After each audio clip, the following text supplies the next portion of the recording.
Welcome back to another episode of The Missing Link in Your Healing. This is the podcast where we bring to you what could possibly be some missing links in your healing. We bring a very holistic perspective, which encompasses spirituality, psychology, physiology, allopathic, energetic, a whole lot of different threads that could have played a role, may or may not have played a role in getting you to a point of being sick, and definitely can play a role in your healing. So, as we always say, take what resonates because we're all different, and leave the rest. So, I'm delighted to introduce Simone Steyn, who has been our guest before. And we have a very exciting episode entitled The Impact of Childhood Adversity on Later Illness. So, welcome, Simone, and thank you for coming back as our expert in inverted commas on this topic.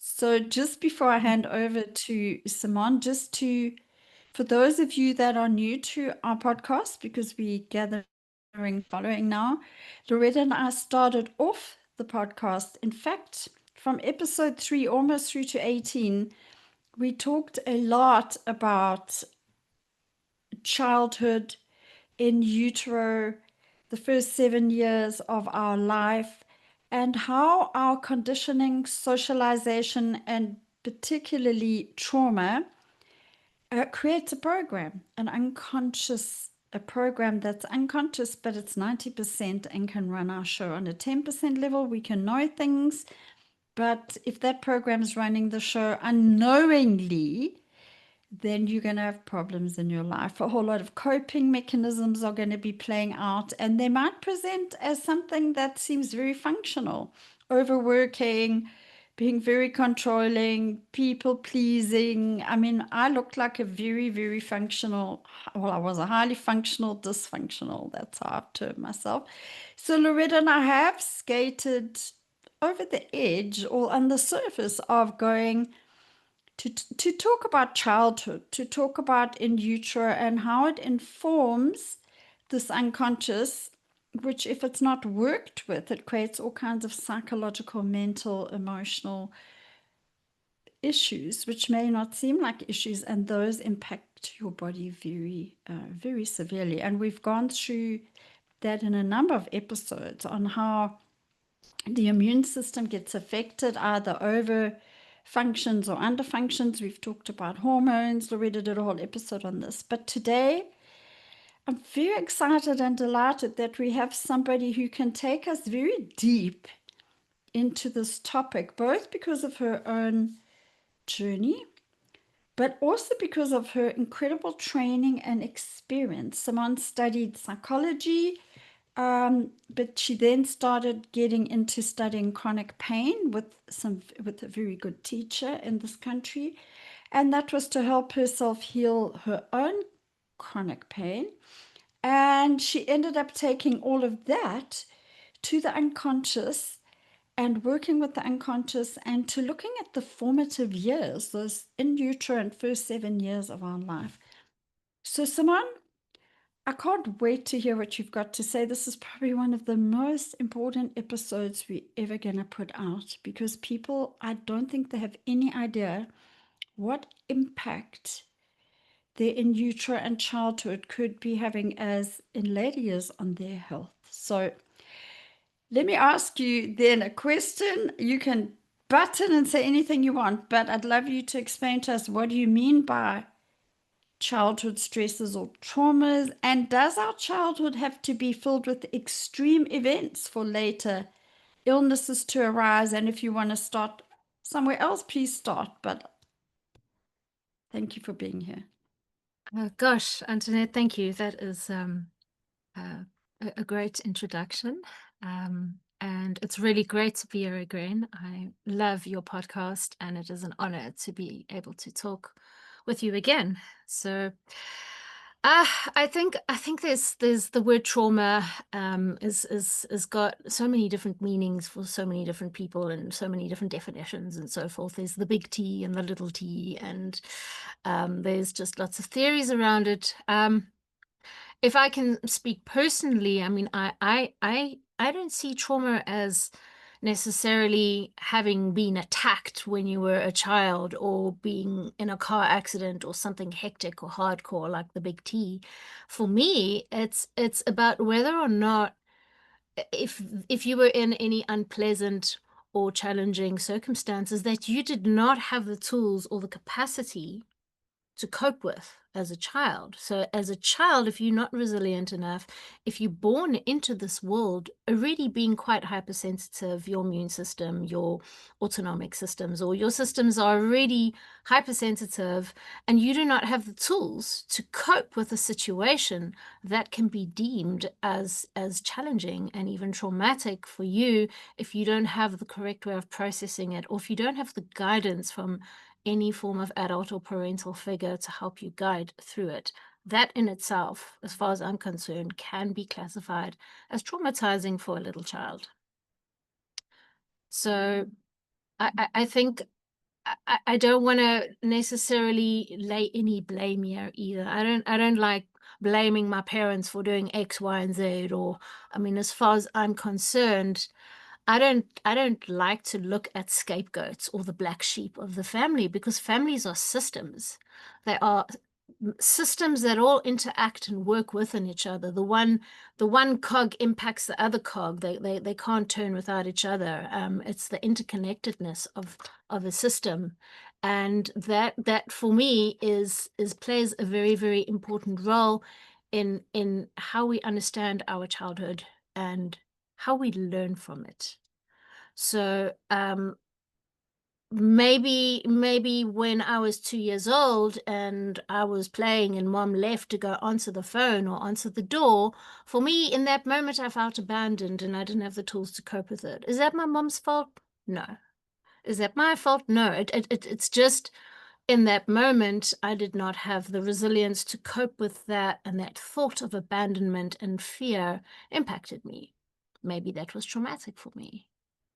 Um, so it's quite complex, I suppose, going deeper into the unconscious like this, and then if you start going into all the psychoneuroimmunological sort of parts of all of this. I mean, if I can just give you an interesting piece of information. For example, if we take the mom, okay, when a mother is pregnant, so how it works is, in order to prevent the mother's stress from going into the placenta, there's this enzyme. It's some really long name. It's like 11 beta HSD2 or something. I'm just going to shorten it.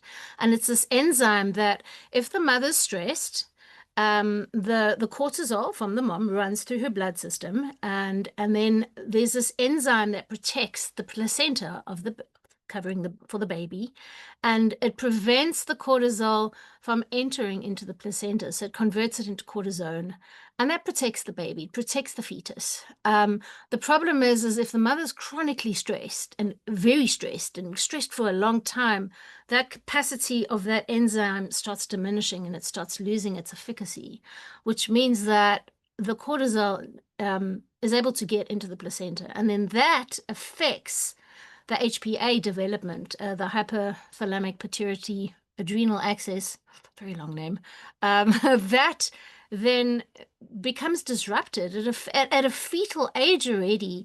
That little fetus can then get born into this world as an infant with already having a sensitive HPA nervous system, which then affects the endocrine system, which will affect the immune system, which will affect a whole lot of stuff and development. And then that then ties into upbringing and the resilience of how sensitive the child is. And then that starts snowballing into coping mechanisms and defenses. And as you can see how it sort of builds up, and later on in adulthood, it just takes some random little stressor that has a similar theme to something in childhood that can trigger an event of illness or pain. In my case, I work with pain. So It's complex, and I like going back into those formative years to find those patterns and then to work with those patterns and to shape and adjust them in an empowering manner, not in a mom and dad did X, Y, and Z manner. Mhm. Could you explain? We have talked about it before, but people have probably forgotten. What do you mean by HPA or HPAC? Because you've just said something really interesting and important. So I spoke about the hypothalamic pituitary adrenal axis, which is for short, we all know it as the HPA axis, which is your main stress system. So it's part of your autonomic nervous system. So that's where your Okay. flight or fight system lives, and that can already get primed. That can get primed, as I said, in utero. It can get primed in infancy, and when your stress, let's call it the stress system, um, when that gets primed from a very young age, it makes you sensitive. It makes you less resilient to coping with what life throws at you. And if you don't have the right guidance and tools and upbringing and so forth, um, for example, there are many parents out there who are doing incredible work, but everybody has their own wounds. Everybody carries their own traumas, big traumas, little traumas, from their lives. And when a parent is carrying their own unprocessed wounds, their unprocessed traumas, their stuff, their bundle of stuff, whether it was passed down from generations, accumulated from that, as well as their own things, and then their parent, a child, that is naturally going to get projected onto the child and how parenting occurs. Because if you haven't processed your own wounds, it's going to get projected. I can't say it's going to. It may get projected onto an infant, onto a child, which will then, if you have a child who already has a sensitized stress system, nervous system, that can affect the child in how they cope with the world, in how they cope with life, in how they cope with their surroundings and the environment, and so forth. I don't And know. as Loretta said when she spoke briefly about this, people are just getting pregnant and having children. There really should be. Yeah, So this is very, very important information, not for those of us who are adults who have been affected by childhood trauma or upbringing, but for people who are going to have children. yeah, Yeah, yeah, so if everybody started working, this is our dream. Hey, Simone, if everybody started working on their own inner patterning and unconscious stuff, then we would, everybody parents from the best place they can, but from their own past, we'd have yeah. much better parents and a much better world. So that's our dream. But I Um, wanted to just throw in here, as somebody myself, as I've said before, we had very severe in utero trauma and also childhood trauma. Can you imagine the impact if just a normal childhood with small things like that can trigger this? So firstly, a very stressed mother who didn't want me, tried to abort me in utero, wasn't successful. No judgment on her. I mean, she was young and stressed. But I re-experienced that trauma in a psilocybin journey, and it was absolutely terrifying. And then it was impacted by childhood, and of course, all of my unconscious stuff created a life. I created a life for myself, which just added another layer and another layer. So this is a very, very important topic. And Gabor Mate, who is an applied psychoneuroimmunologist, and you're studying psychoneuroimmunology, and that's my passion informally, this is going to be coming out more and more into the world, isn't it? The impact of this kind of in utero and childhood. So trauma just adds another, and so many people, when you start speaking to people, have had deep yeah. in utero or childhood trauma, never mind just things you're talking about. The little T's. I mean, if I can give you a little T example, for example, a client loved her parents, grew up in a household with lots of love, lots of being cherished. Everything was great. But she just was one of those kids that was born a little bit more on the sensitive side, as some people are, just more emotionally sensitive. And at a younger age, she got transferred to another school when they moved, and this was like one of those top high education schools. And being the new kid, she was extremely under a lot of pressure. She was bullied, she was teased because she was had a little bit of baby fat. She wasn't overweight, but and she realized, she figured out that the only way to be accepted here was to excel and was to be brilliant and was to ace everything. And she became that perfectionistic, people-pleasing, brilliant, driven kid. And she did really, really well. And then when she was in her 20s, she was busy with her PhD thesis and she started getting migraines, not understanding why that was happening. And then, of course, she gets in a really amazing marketing type of job many years later, and she's up for a promotion, but like there's a review process first before she, can even be considered. And 2 weeks before this interview, she starts developing severe jaw temporal joint disorder type of pain in her face, like unbearable, and for no reason. But there is reason. It's not a biological thing. That is an unconscious, goes all the way back to when she was 9 years old, to when she believed that she had to excel in order to be accepted. A fear was already set up there. A core wound was set up then already. And it probably came even further back from when she was an infant, for all you know. And to be able to trace that wound through her life, I need to be perfect to be accepted. And she realized that just that little event of that review actually triggered the original wound from when she was a child, and that in of itself set up the pain, the chronic pain that, and we had to work through all these layers and all these wounds and go deep back into those younger years in order to understand how this is working and why she got this pain. Yeah. So you've moved from, in our last episode, you were working with mind body stuff related to fibromyalgia pain, and now you've moved to lots of different types of pain, structural and mixed pain types. I mean, I had cancer, which is something you don't work with, but psychoneuroimmunology says the consequences, even of what you're talking about, but now we're also going to throw in a whole bunch of people in the world that have had deep trauma. What is the consequence, Simone, on a mind-body syndrome level and for our health, this childhood adversity, even if it's not extreme, but particularly if it's extreme, how does that play out over time? Because we don't get symptoms. I wasn't a symptomatic child. I was already about 40 when I got fibromyalgia. But if I look back, from the age of 30 till very recently, I've had one physical thing go wrong with my body after another. And I think I'm going to be fine now because I've finally done a lot of real shadow work and taking the shadow out of the darkness. So it doesn't mean I won't ever get sick, but I've realized how my in utero and childhood experience has informed my functional coping mechanisms, but also my body's reaction to it in various things: thyroid, fibromyalgia, cancer, recently pancreatic problems.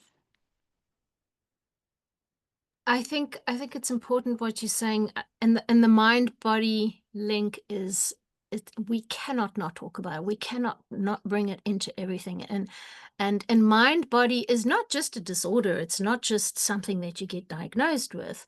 I mean, I think I spoke about this in the last interview I did with you as well. Everybody has mind body events. I mean, it's part of daily life. I think I'm probably a little bit flushed right now because I sometimes get a bit nervous when I talk, and this little bit of flushing that I have is a mind body reaction. because I'm a little bit nervous. There's a little bit of cortisol going through my body, and that's causing a reaction between my mind and my body, causing me to have a little bit of a flash. So the mind body, everybody has it. But when it becomes problematic is when the link between how the body responds to unprocessed fear. So it's all about those unprocessed, suppressed core wounds that we just keep sweeping under the carpet.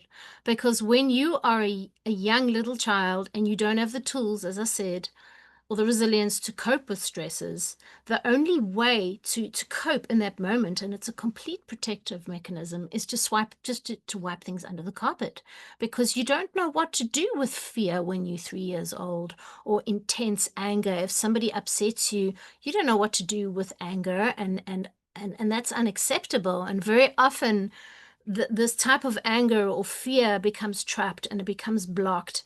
And when that is not properly processed, that in itself can really impact the body through chronic pain, through illnesses, through autoimmunity, through all sorts of problems, mental health, insomnia. The list is long. So yeah, as you said, I am working with mind-body syndromes like fibromyalgia, but I also just decided to open myself up to the more structural side of pain as well, which has different pathways of interaction compared to the mind body. They're different pathways of how they work neurobiologically. What can you remind us again, sorry, the difference between structural pain and chronic Sure. pain? Okay. I think, yeah. Okay, so non-structural pain is it's neuroplasticity. So it's the brain has learnt how to respond with pain as a protective mechanism. The nervous system has become hypersensitive and it is starting to overprotect you. The brain's main job is to protect you. It's a survival mechanism. At all cost, it must protect you. So if you've got this suppressed rage and anger or deep fear that wants to come up because, okay, I need to deal with this anger and fear, so it wants to come up, the brain and the mind don't like that. The subconscious, the unconscious, it doesn't like that. So it distracts you. It gives you pain. I'm really simplifying this now. On the more structural side of things, that is when you have an actual biological structural problem that's causing pain. For example, cancer. Cancer, let's say there's a tumor. The tumor is causing the pain. It's an actual structural issue. It's not the brain that's overreacting and over-responding to as a protective mechanism. But the thing is that one can get mixed pain. You can have the cancer, you can have that structural tumor causing pain, but then you can also have the brain coming in, overreacting, over-responding, overprotecting. So you sit with both structural and non-structural, and they both have different ways of treatment. So it's quite complex, the world of chronic pain. Well, you simplified it very well for us. And honestly, I've shared this before, but I got cancer on an exceptionally healthy lifestyle, inverted commas. And I realized through psychoneuroimmunology, because someone gave me a book, that my illness had been triggered. It's not always just one thing, but had been triggered by suppressed emotions. But the thing is, we don't know what we don't know till we know it, Simone. And I did not know till I got that book that I had suppressed emotions. I'd never had anger in my life. It only came up a few years ago. So we don't realize what's actually unconsciously running our show. And that's why Loretta and I started this podcast off with that. And we keep on bringing people back to it. So I think you have a role, and I've seen this all along, to help anybody who's got any kind of physical illness, if their healing lies, and often it's a very large part of healing like mine, in uncovering the limiting beliefs and looking at the suppressed emotions. Because the thing is, not only are we socially and conditionally, we have never been encouraged to feel our feelings. It's coming out more and more. And as children, many of us were punished if we cried, and anger was most certainly not allowed. So people don't even know that they are sitting with, they just sick, In the heart episode we did, Loretta said 17 million people a year are dying of heart disorders at the moment, and it's looking to go to 35 million very soon. Now, yes, we can say it's the vaccine. Yes, we can say it's lifestyle. Yes, we can say it's food. But look at cancer as well. We're heading for 1 in 2 people having cancer. More and more young people have got cancer, and it is food and toxins in the environment. But how much of it is also, as Gabor Mate says, he hasn't had one client come through his doors as a doctor that hasn't got some over pleasing going on, or over control, or some childhood trauma that hadn't been addressed. And very often the resolution of that is where physical healing can lie. You have to do the other things as well. We're not saying don't do chemotherapy, or don't go to your doctor, or don't go to your homeopath, or don't meditate, but this really, it was a missing link in my whole life and in my healing. So the thing is, when we lead people like you do to do this inner work, and it needs guidance. I did it all myself, and it can be dangerous. But when we lead people through that work to heal their bodies, what ends up happening is it heals your life. Am I right? Because you're able to cope better with life. Yeah, Antoinette, you're making me think of my story now. So I don't want to speak ill in any way of my childhood. I was loved, and my parents did the best that they could, and as parents do in some cases. Um, I mean, I did have a little bit of a war zone going on growing up, with a lot of, in that system that I spoke about, no scapegoating, no black sheep. There was a war zone happening. I ended up being quite a sensitive child from a young age. With core wounds. I think one of my main core wounds was I need to be perfect, in order to be loved and accepted. Without going into the detail of where that came from, I've done a lot of work and gone into that to understand where it comes from. And I can feel when it's being triggered, and I'm able to talk it down and talk to it. But I think when I got diagnosed with fibromyalgia, was about 13 years ago, one of that core wound was triggered in a massive event. As I explained, that core wound can tend to have themes throughout your life, and it takes something small, something big to re-trigger it. And like you said, yours happened in your 40s. It often emerges in adulthood, some of these big conditions. And I got better. I worked on myself, but not quite as deeply as I skimmed the surface, but I did get better. But then recently I relapsed, and I got sick again, and I felt like I got actually even worse. My fibromyalgia went even worse, and I realized that the first time around I didn't go deeply enough. I didn't go deeply enough into the depths of those wounds and that work, and it sneaked back up again.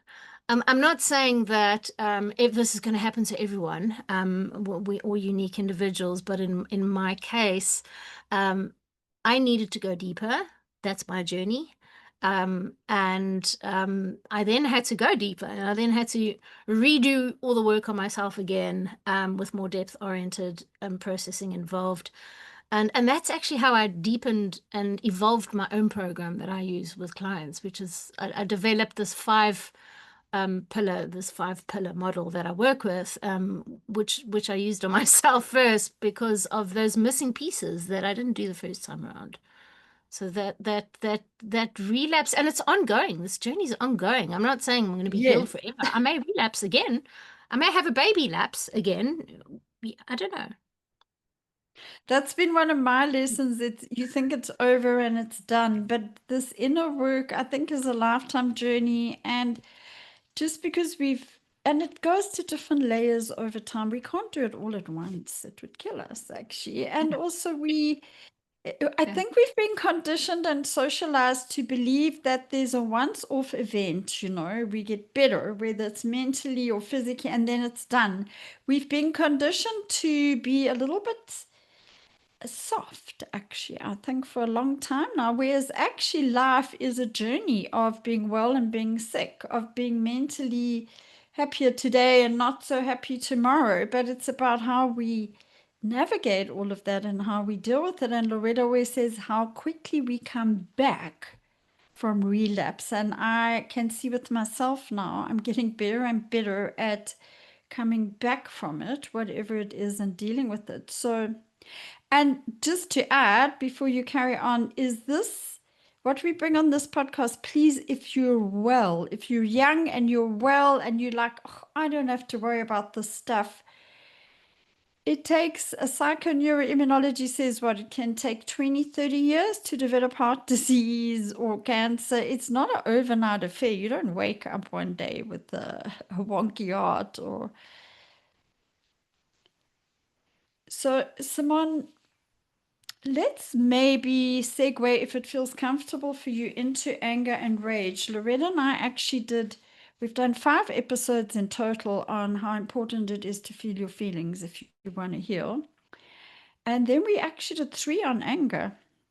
And because that is the one emotion, I don't know what you think, but certainly in the spiritual world I got involved in, and even the self-help world, is it's not encouraged at all. In fact, it's said to be a very toxic emotion to be angry and especially furious or rageful. And I realized in my last 8 years, I never knew till 8 years ago how angry I was because I'd never been angry. Then my anger turned to fury a few years ago. And as you know, someone goes, I shared with you recently, it turned to rage. And when your suppressed anger is hard enough, but when suppressed rage comes up, it is so. But if we are going to heal, these are the very monsters we have to face to get to the treasure. So maybe we could go a little bit into rage, because when you sent me some info, you said suppressed rage is one of the hidden drivers of mind-body chronic illness, and I couldn't agree more. And none of us are encouraged to feel our rage, and we don't know what to do with it. So please talk us through this topic. I'd love you to. Thanks, Antoinette. I think just in comment on what you said a few minutes ago about this being an ongoing journey, I just also wanted to say, in respect to your process as well, that is why I changed one of the core foundations of what I do from recovery, being recovered, to resilience, because it's about resilience. It's not about recovering or not about getting it right, but it's about developing resilience so that when you do get slammed, because we get slammed, it's life. That is so important. That's a revolutionary statement, but it's not. Oh, yes, please. Yeah, resilience. And that is now one of the cornerstones of how I work, because it's so important. I don't want to fix you. I don't want you to recover. I want you to develop resilience and the tools so that when life hits you, you're able to cope. But yes, rage. So if I can maybe give an example of one of the clients I've been working with for a while, he's had very severe lower back, severe back issues, to the point of he sometimes can't even get out of bed or move. It gets so bad. And typical classical mind body sort of type of personality, perfectionist, people pleasing, overly conscientious. He wants to please and make sure everyone's okay before he is even okay. And we started digging more and more into that personality, and we went further back into his wounds and his childhood and life and all of that. And it became clear that during his childhood, love was quite conditional for him. He got a lot of love and acceptance when he excelled. So when he got A's and B's, he got a lot of praise. So just that type of environment, nothing bad, no traumas, nothing like that. But that already set up that personality type. And when you are a child, as I said, you don't necessarily have the tools to understand what's going on in that sense. So with all these things being swept under the carpet, there's resentment, there's some anger. All these things over the years start building up and building up and building up, and this anger gets bigger and bigger, and its energy gets bigger and bigger, and it becomes a form of a pressure cooker that's just been held down for years and years and years and years. Anger, resentment, not understanding, and it after doing work in this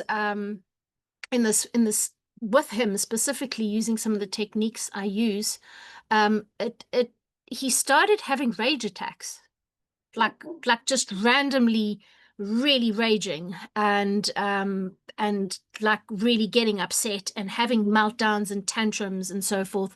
He had about 3 of them in the space of a month, and he'd never ever done anything like that. He was always very polite and quiet, and basically what it ended up being was the suppressed stuff that was there in the background started coming up, and it started coming out of him, and that it started causing a lot of pain. He had a lot of reaction and flaring from it, but then suddenly it was gone.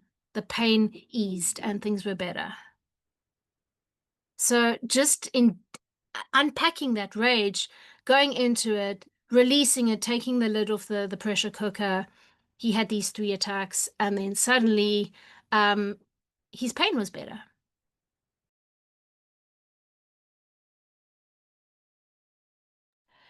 So how do you, I mean, I had a very interesting experience with my own rage, and yeah, it's made such a big difference too. It did come up for me twice in completely inappropriate situations. I think that's probably what happens. There were small situations with almost strangers. Actually, I completely lost it. And then, as you know, I was in a very, very difficult situation with my family and my mother recently for nearly a month, and it came up so hectic. I had to remove myself and I went away for 2 days. And I didn't know what to do with it, to be honest. So I just sat with it, because it can feel like you're going to kill someone or hit yourself with a rock or do something when rage is that big. And I don't know, you said something interesting to me, so I'd like to discuss this, because I think this is a very important topic. We maybe need to do a whole episode on it. But you said to me, you're going to need a lot of help, Antoinette, and maybe I still will. But I found something by Robert Augustus Masters, who's a psychologist and a Buddhist, and he does a lot on shadow work. And he said, just anger and rage, he said, is something that definitely must not be exiled. It must not be packed away. It needs to be there and even celebrated, but it's about what we do with it. So you're going to talk us through how you lead people through that. But he said, pop it into your heart, the rage. You can't excommunicate it, but you can't, I popped it into my heart, and I went back into my family situation, and I don't know, there was just this incredible transformation, but I'm not saying it won't come up again. So how do you work through anger and rage with people, Simone? Are you willing to share that? Sorry, just dealing with barking dogs, all in a all in a day's work. Okay, so how I deal with rage. So I use a technique that has proven to be, as far as research goes, it's known as emotion, EAET, emotional awareness and expressive therapy. And it's a technique where you are able to, it's been used quite a lot for chronic pain now, and the research is showing good results for it. So very often when you have these events from childhood, whether it's a big trauma or a little trauma or a very stressful event. Now, as you were saying, one of the reasons why rage is so forbidden or so unspoken of is because it's actually quite terrifying. It's a terrifying emotion. It's a terrifying feeling in your body, especially as a child, which is why it gets suppressed, because there's no tools to cope with it. So going back to that is quite scary, and especially when there are big traumas involved, like abuse and those type of things, it's terrifying. So what we do with EAET is we're able to go back into those events, but from a safe space where you are able to, through memory reconsolidation, and memory reconsolidation is where the memory that I have of an event when I was 5 is constantly evolving and changing and realigning according to how I grow up and my perception. And every day, memory reconsolidation allows us to be able to go back into an old event and to change the memory and to change how we remember it and how we view it and how we work with it. But we do it from an empowered space, and we do it from an adult state, and we do it from a I'm going to take back my power now. And how dare you speak to me that way? I know as a child, but that was not right. That was not, you know, that type of thing. And there's a whole lot of techniques and a whole lot of methods around working with it. If someone's very traumatized, you're not just going to go straight into it. You know, you're going to gently build up to it with some writing. There's some expressive writing techniques that I use to gently awaken and gently approach the event. I don't just go slam right into it.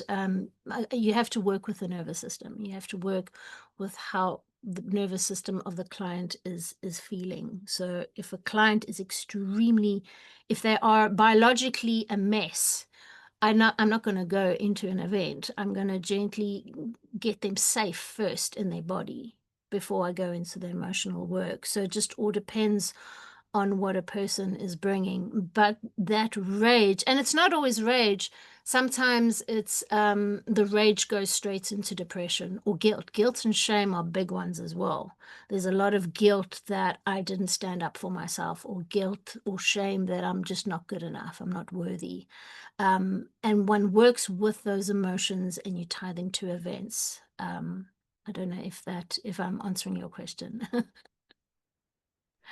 Yeah, I love that. Sorry, my internet's a bit unstable. So if we've missed a few beats, don't worry, you'll get the thread. That's amazing, Simone. That's really helpful. Thank you. And Robert Augustus Master says shame, research has shown, is the most, it's the emotion people are most scared of. Apparently, some people are more scared of shame than they are of dying. So it's quite interesting. That's what he said from research. But anyway, what about fear and terror? Because that's been, I mean, I know that for me, and I can manage it now and I work with it, but still this unconscious underlying fear that has become even terror, and that's what fuels the anxiety and the fight and flight. So is fear is a big thing, I'm sure, in this body mind stuff and pain. Fear is massive. Fear is the cornerstone of all of it. Fear is what keeps the pain going. Whether you have structural pain or whether you have non-structural pain, when there is fear, you are fueling that neuroplasticity in the brain. The fear, what happens with fear is you are telling your brain over and over and over again that there is major, major problems happening in the body and you are dying. And this is major survival stuff. And with the brain's main priority being to protect you, when there's fear involved and you have a hyperreactive nervous system, the fear just shoots things up on a neurological level, on a biological level, on an autonomic level, on an endocrinological level, on a psychological level, on a spiritual level. It is on a holistic level. Fear exacerbates everything and it maintains illness, and it affects the immune system. Even just loneliness, just the simple thing of loneliness, which evokes fear as well, is enough to increase your heart rate. It's enough to have problems with cardiovascular and blood pressure. Loneliness increases flight or fight. So these things are all subtly connected, but fear is a very, very big component of all of this. And fear and terror. So if I look at it from a vagus nerve point of view, there are three components of the vagus nerve. I mean, I don't specialize in polyvagal therapy, but it's just my understanding of it. The three different levels of the vagus nerve. The one is flight or fight. So that's like you're going to fight. If you're fighting, I find fighting as empowering. That's the type of energy I want. Fighting is anger. That's empowering. Flight, when you want to run away, I find that fear. That is all about fear, the flight and fight. Then you have freeze, and freeze is the dorsal vagal shutdown. That is when you get complete dissociation and fatigue and complete, like that blank look of complete shutdown. And then the third one is the ventral vagal, which is the good one. That's the one I like to work with, and that's all about social engagement. Social connection, community, just smiling at your neighbors or things like that, things that involve social connection and community and social connectedness is a massive pillar for healing. So fear is it operates strongly in the body on all those levels. Yeah. Oh, I mean, it's such an interesting time to be putting this stuff out there because there's so much to be fearful about for people, and life has become very tough for people on many, many levels. And yeah, and fear is another thing I think that people kind of suppress, or they don't know it's running their show because they just kind of, so many people say to me, "Oh, I'm just anxious all the time," but that's just the kind of person I am. So, I mean, that, and then also our world has become such that isolation and loneliness is just becoming more and more prolific, actually. So, yeah, I mean, I met a psychiatrist. Well, I went to a psychiatrist, and was employed in a hospital in the city where I live here. Every single COVID patient on a ventilator had to see the psychiatrist. And when I asked her why, she said it's because they were giving people psychiatric drug to calm them down, because 50% of the reason people died was the fear of not being able to breathe. 50%. And so I was like, well, there we go. That's a stat. And then as you may have heard on the podcast, I had anaphylactic reactions at one stage before I got to the bottom of my pancreas issues. And Gary Ramsay taught me this actually from our podcasting, is to engage the mind, which is not easy because when you're choking from an anaphylactic reaction or you're about to pass out because your heart, and I did pass out a few times, it's very hard to stay calm. But I can tell you right now, I would not be alive now, I don't think, if I had not somehow had the ability to switch and to know that if I didn't stay calm, I had 50% more chance of dying. But it's a very big challenge. But I think that, yeah, you are going to join me and a few other people on this amazing community platform I'm putting together, which is going to come out relatively soon. I'm so excited. And I think to do a lot of awareness plus workshops and pop-up masterclasses and community meets around fear and what to do with it, because it's almost impossible. As Loretta always says, you get a diagnosis now that you're going to maybe have a heart attack or you've got cancer. It's so hard not to be scared and terrified, and yet that's the one thing you really have to work with. So we'll go into that a bit more. So I don't know if there's anything else you want to throw in. Otherwise, I'd love you to talk about, you mentioned that there's typical personality types that are developed during formative years. And you obviously mentioned that because it affects our health and our healing, our pain. And would you be willing to talk us through those? Yes, absolutely. And so some of the typical personality types are, for example, conscientiousness, overly people-pleasing, overly controlled, needing to be perfect, getting everything right, being overly driven, having a lot of anger, being very hard on yourself, critical, judgmental. There's certain personality types that come with illness and that mind-body type of condition. And if you think about childhood, if you think about being shut down, let's say you're doing something and your parent goes, no, stop that crying, stop being silly, or stop pretending that you've hurt yourself or anything. We start developing certain traits in order to cope. It's almost like you're moving away from your authentic self. You're pulling out of authenticity in order to meet the needs of the adults or those around you. So when you are told that you need to stop crying, you believe that you being a bad boy or you being a bad girl, and you need to be perfect in order to make mom or dad happy or the teacher happy. So you start developing all these little traits in order to adapt to what's happening to you in your environment as a child. And these are protective mechanisms.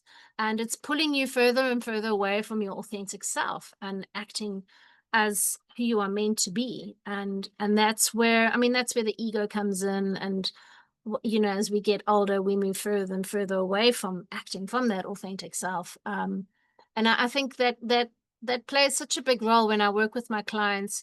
I see them drive themselves to get the work right. I was practicing this technique, Simone, and I didn't get it right. And I tried it another 5 times before I went to bed. And it's like, no, that's completely defeating the point of the exercise, because you are creating more fear by driving yourself to get the exercise wrong. You're telling your brain that you're making a mistake and you're doing things wrong, and that there's a reason to be afraid. So I have to work a lot with those personality types because they're so prevalent, and they end up running the show, and the authentic self gets sort of shoved aside because it's been shoved aside for a lot of its life. Yeah. Well, I had all of those rolled into one personality before I started doing this inner work, and I still have to work all of those aspects. And I was a codependent, passive aggressive people pleaser. I mean, yeah, I was a high achiever, all those things, but it was all doesn't it doesn't mean we can't be high achievers or be drivers, because the interesting thing is Radical Remission podcast brought this to me actually is, well, so did the PNI stuff, is there's always two sides to a shadow, Simone. So this part of us that we drive, we perfectionistic, we control freaks, we get stuff done, that was a big problem for me. And then I stopped doing anything after cancer because I was too scared to be that person again because it was so automatic. And then I went too much the opposite, which has also been terrible for my health. So now it's about taking those things which can be very positive and using them in a positive way, but not letting them be coping mechanisms that are driving us needing to be pleased or overachieve. And that's so much easier said than done. It's a process, because and to be authentic has been one of the hardest journeys for me.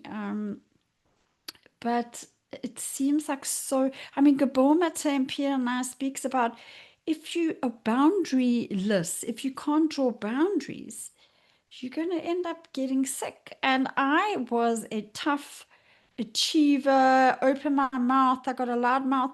But actually, when I look back, I was never able to really draw boundaries. I couldn't state my needs because I didn't even know what they were. Actually, I didn't even know who I really was until a few years ago. And I'm sure all of that stuff ends up playing havoc on your body. And then you also start becoming, if you want to please, but you're not in your eyes well liked, you end up becoming more isolatory. I isolated more and more because I'm like, people don't like this personality of mine. I'm too much. I'm too loud. I'm too outspoken. I'm too opinionated.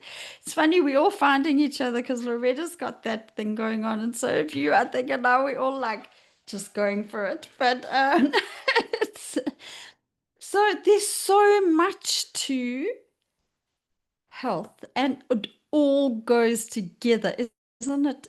Once you know this, it doesn't make it easier, this journey, but the knowledge alone is so precious, because if you know that all of this weaves together to make you sick, but it can be used to help you heal, it's really a magnificent starting point. So And Antoinette, that is such an important point, because that is the first thing I do when I'm working with people with chronic pain. The first step of my program is education. Because how are you able to heal yourself, become your own self-healer, if you don't know what's going on within, if you don't understand all these layers that we've been talking about, and you don't understand how these emotions work and how they get blocked and how these core wounds run our life and how the unconscious plays a role, if you don't understand that, if you don't know what neuroplastic pain is versus the structural pain is and how it's working in your body, how can you empower yourself to take control and help yourself? So education is key. Correct education or Yes. right education, because there's so much Yeah. misinformation out there. It's if you go into the self-help, spiritual, even eating right world, you can get 200,000 different opinions from experts who are adamant. And unfortunately, we've all fallen into the trap of believing people who are so-called experts, and we need to become our own expert. And that's where the right kind of knowledge from the right perspective becomes incredibly empowering, because we all also need different things. I can't eat certain things that other people have to eat. There is no one size fits all. So Loretta and I put out this podcast for free, and we do it every week because this information is gold. And I'm so excited to have you and Loretta and a few other people on this platform. And the starting point for people when they sign up for a membership is a whole lot of modules, drip feed. So you do one module and you have to finish it before you do the next one, just to give people information, even if they know this stuff from a perspective that creates a holistic picture. Because until you have that picture, you can go off in 100 tangents trying to do healing, am I right? And it can even make things worse. That's been my experience. So would you like to end, because we've been going on a long time, but I must tell you, some of the best podcasts I've been listening to recently are sometimes 1.5 or 2 hours. And I wasn't bored for a single moment. So, Simone, would you like to end though with telling us again or updating us on what is it that you do? How can you help people? Because I know you do. You help me, and I'm lucky enough not to have to pay you because I know you. Where can people reach you? Yeah, give us some insight into yourself and how we can all get hold of you. And I'll put all of that in the show notes. Firstly, I must also just say how much you help me when I'm having my terror meltdowns, because yes, I'm human, and even as coaches or counselors that are out there helping, we have our little tantrums and meltdowns as well, and Because that is sorry to interject, but I just want to say my yeah. main focus and purpose of this community platform is for us to connect, not just Mm, information is a small part, mm, to connect in groups where we can authentically yeah, share yeah. and lead. We're going to guide each other home, and there will be experts like Simone and stuff to guide us if needed. But there's not a lot of space for that because everybody out there is trying to be perfect. And we help each other by sharing our vulnerable, by sharing our hard and how we get through it. So thank you for Yeah. being one of those people. Yeah, I must actually just comment on that. Actually, a while ago, part of my programs as well is working with secrets, because secrets are extremely toxic in the body and they really, really carry a lot of unhealthy energy. And I was dealing with such a massive secret, and it was so heavy on me, and I didn't know what to do with it. And I ended up telling Antoinette. I ended up just calling her and talking to her about it. And I'm like, I don't know what to do with this. It is so bad, but I need to get it out. And just having that safe space to be vulnerable and to know that I wasn't being judged was so healing in of itself. It was a massive, massive moment for me to be able to release a secret. So do you know what your secrets are? Do you know what they are doing to your body? Do you know how they are impacting your health? There's so many things that are happening in your unconscious that may be affecting you that you may not be aware of. Um, so yeah, I think in a nutshell, my my online practice is called PainEase Coaching. I work with all types of chronic pain. I love mind-body neuroplastic pain. That is the pain that's driven by fear and the brain and the overprotection and so forth, because that pain is very curable. That pain can be eradicated through pain reprocessing therapy, through this emotional processing work that I spoke about. When you move on to the structural side of things like cancer or autoimmunity and those type of things, I work with that pain as well, but that is a lot more complex because I can't cure your tumor, I can't cure your autoimmunity, but I can reduce the non-structural pain, which means I can reduce your overall pain. So I can't get rid of your structural pain, but I can really help with that neuroplasticity, with that learned pain, in helping you get your body back to a place of safety, calming your systems, processing those suppressed emotions, understanding your core wounds, learning to release them, developing resilience so that when life hits you, you are able to have a plan and know what to do, and look after your body and look after your stress and look after your systems, and so forth. So as Antoinette said, I will leave my information in the show notes. And I'm honored to be on this podcast. I really am, and I love what you do, Antoinette, and I love the dedication and passion that you have towards this podcast and the information you're putting out there. Thank you again for having me here No, today. thank you. And the quantum higher benevolent power, sure, I think we're all realizing that's where we need to trust that, because it's orchestrating the most incredible things. If I look at the people that have come into my life, including you, it's just, when I go into that fear and anxiety, I have to keep on reminding myself of these kind of things that are just happening, that are flowing towards us, that are everyday miracles. And when we're in this fight and flight unconscious kind of space I've lived in my whole life, it's so easy to bat off those miracles or not even notice them, because it's like, oh, I got 56,000 Rand a few weeks ago, but now I'm looking at my bank account and I don't have enough money. And then the fear drives that, rather than going, how did I get that 56,000? But that is so what you do is so important and so exciting. So it is our absolute privilege to help you get it out there. Thank you, Antoinette. It's a privilege being here. Bye, everybody. Please share this, because there are more people out there than you will ever know who are in pain and don't know what to do about it. That's actually 20% of the global population. Oh, my word. And that's just the people who have chronic and structural pain. What about the cancers and the autoimmunes and so yeah. Please share this. It's free. Nobody has to pay. There's no adverts. When we get world famous, maybe we'll have adverts. But no, we don't want to have adverts. So please share it. And share it on a WhatsApp. Share it one-to-one. That's when people trust things. When somebody they know shares it. And please ask us any questions on email. I'll put Simone's address and mine, and Loretta's will be there. Make a comment on YouTube. If you're a YouTuber, you'll see us. If you go on the podcast, please write a review on Apple Podcasts. It really helps us in the rankings. And thank you for listening.